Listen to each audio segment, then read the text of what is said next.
I was sickened. I was sickened by the standing ovation. I felt like Hollywood is just spineless, en masse. Uh-oh, Richard! Oh, wow! Keep my wife's name out your mouth! On the night of March 27, 2022, Will Smith walked across the most watched stage in entertainment, raised his hand, and slapped a comedian in front of 40 million people. Then he sat back down, accepted his Oscar, and received a standing ovation. No arrest, no immediate consequences, no career collapse, just applause. And that is what truly disturbed people who understood how Hollywood works. Because in an industry where a single bad tweet can end a career overnight, a man committed an act of public assault on live television and walked away with his reputation largely intact. The question that followed wasn't just about the slap. It was about the system behind it. Who protects someone that thoroughly? And why? Jim Carrey was one of the few people in Hollywood who said it plainly. He wasn't sickened by the slap itself. He was sickened by the response. As one of the highest-paid actors in Hollywood for over a decade, Carrey knows exactly what that room looks like when it's performing. And what he saw that night wasn't spontaneous solidarity. It was a signal. The standing ovation, in his view, wasn't the crowd rallying behind Will Smith the man. It was Hollywood rallying behind Will Smith the asset. It was the machine protecting one of its own and doing it openly, without shame, because it could. Chris Rock, the man who was actually hit, chose not to file charges. He gave no lengthy interviews. He launched no media campaign seeking sympathy. He simply went quiet and, from all visible evidence, permanently removed Will Smith from his life. That silence has been widely interpreted as something more loaded than forgiveness. Rock has been in this industry long enough to know when a fight isn't worth having publicly. His decision to disengage entirely, rather than escalate, suggests he understood something about the situation that the general public did not. Meanwhile, Will's career kept moving. His film Bad Boys Ride or Die topped the box office for 2 consecutive weeks. His brand didn't collapse. His public appearances continued. For context, other celebrities have been blacklisted for far less. An old resurfaced tweet, a misattributed quote, a poorly received joke. The disparity is impossible to ignore and begs the obvious question that industry insiders have been quietly discussing for years. Will Smith is protected, but what does that protection actually look like, and where does it come from? For a long time, the answer people pointed to was closer to home. Those who have observed the Smith from the inside have long suggested that despite his larger-than-life public persona, Will Smith has for years operated under the significant influence of his wife, Jada Pinkett Smith. The Oscars incident, according to several observers who were present, offers a telling example. Will was laughing at Chris Rock's joke. It wasn't until Jada visibly reacted, rolling her eyes, that something shifted in him. Moments later, he was on his feet and walking toward the stage. Whether that reaction was a deliberate signal or simply a trigger he couldn't ignore, the pattern it revealed was one insiders say has defined their relationship for years. The image of Will and Jada as Hollywood's golden couple was one of the most carefully maintained illusions in the entertainment industry. For decades, they presented a unified front. 2 extraordinarily successful people, a stable family, a love story that seemed to defy the odds. But behind that image, there were serious fractures. According to Jada herself, the two had fundamentally different priorities. Will placed himself first, then his family. Jada placed the children first, then herself and her extended circle. That difference, quiet at first, grew into something that couldn't be managed by PR. In 2011, rumors emerged about Jada and her co-star Mark Anthony. She denied them, but they lingered. That same year, according to Will, was when their marriage began to fall apart. Jada places the separation later, around 2016. The fact that they can't even agree on the timeline of their own separation tells you something about how different their experiences of that marriage were.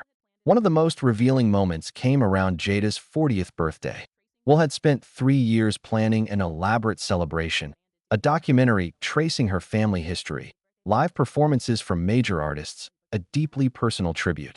Jada's response was that it was, in her words, a ridiculous display of his ego. She had simply wanted to spend time with her husband.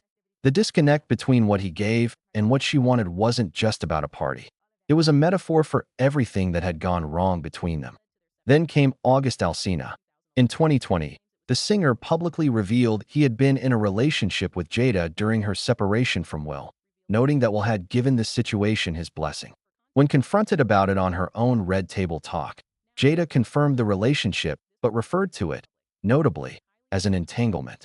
Not an affair, not even a relationship at first. An entanglement. The word choice alone said everything about how she framed what had happened and what it meant to her. After the Oscars slap, Jada went public with the information that she and Will had not been living as husband and wife since 2016. The timing of that disclosure, coming right after he had humiliated himself on the world's biggest stage in what many believed was a reaction driven by loyalty to her, struck observers as a significant betrayal. He had sacrificed his reputation defending someone who, within weeks, publicly distanced herself from the marriage entirely. This is where the story moves from tabloid drama into darker territory. Will Smith's former personal assistant, known as Brother Bilal, wrote a book titled Will Smith: Demonic Circle, in which he describes disturbing events he claims to have witnessed involving Will and those close to him. Legal pressure from Will and Jada's team followed, but Bilal has not walked back his account. He says he saw what he saw. Online investigators and independent researchers have also pointed to something that, at minimum, raises uncomfortable questions. They have noted architectural similarities between elements of the structure at Will and Jada's 1997 wedding and structures found on Jeffrey Epstein's private island, Little St. James.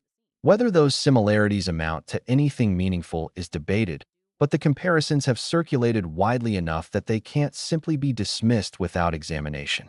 Separately, unverified allegations have surfaced claiming that footage from Epstein's island may involve certain celebrities, including Will Smith. These allegations remain unproven, but they are part of a broader conversation about the overlap between Hollywood's inner circles and Epstein's network, a conversation that becomes harder to ignore as more sealed documents are released and more investigations move forward. Jim Carrey, who spent decades at the center of this industry, has been saying for years that Hollywood is not what it appears to be. He has warned young people against chasing fame without understanding what the machine behind it actually demands. He is not someone who speaks carelessly. When he describes Hollywood as a system designed to control perception and protect those inside it, he is speaking from experience. The standing ovation after the slap wasn't a small moment to him.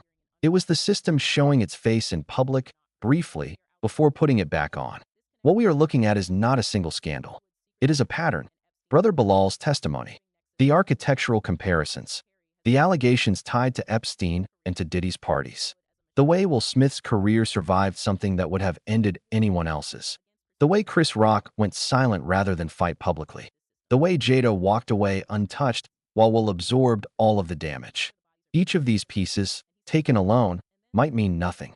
Taken together, they describe a system, one that is very good at protecting the people inside it, and very good at making sure those on the outside keep looking away. The Epstein files are being unsealed. Investigations are ongoing. Whistleblowers are speaking despite legal pressure. The wall, as Jim Carrey might put it, is cracking. And the question now isn't whether the truth will come out. It's whether people are paying close enough attention to see it when it does. If this video made you think differently about what happened that night at the Oscars, or about the industry behind it, drop your thoughts in the comments below. We read every single one. If you're new here, subscribe and hit the bell so you don't miss what's coming next, because this story is far from over. And if you think more people need to hear this, share it, because the more eyes that are open, the harder it becomes for anyone to look away.